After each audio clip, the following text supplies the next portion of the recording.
വലിയവനായ ദൈവത്തിൻ്റെ തന്നിനാമത്തിൽ എല്ലാവർക്കും ഒരിക്കൽ കൂടി സ്നേഹവന്ദനങ്ങളെ അറിയിക്കുന്നു. ഇന്ന് നമ്മൾ പത്രോസ് എഴുതിയ 1-ാം ലേഖനത്തിൻ്റെ 18-ാമത്തെ വാക്യം വായിക്കുന്നു.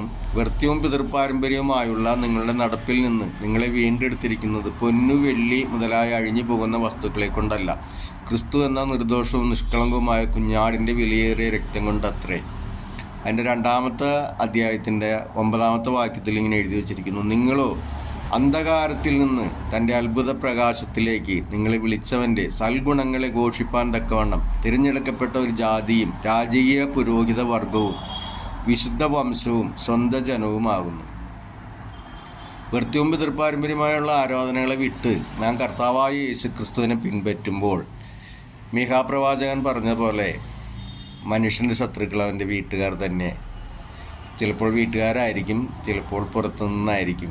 എങ്ങനെയായാലും നമ്മളെ സഹായിപ്പാൻ 4-ാം യാമത്തിൽ കടലിന്മേൽ നടന്നു വന്നൊരു കർത്താവ് നമ്മോടുകൂടിയുണ്ട്. പകൽ മേഘസ്തംഭത്താലും രാത്രി അഗ്നിസ്തംഭത്താലും ചെങ്കടലിനെ വിഭാഗിച്ച് അതിൻ്റെ നടുവിൽ കൂടി തൻ്റെ ജനത്തെ നടത്തി തേനും പാലും ഒഴുകുന്ന ആ ദേശത്തിലേക്ക് കൊണ്ടുവന്നൊരു ദൈവം നമ്മോടുകൂടെയുണ്ട്. അവൻ നമ്മളെ ഉപേക്ഷിക്കുകയില്ല, കൈവിടുകയുമില്ല.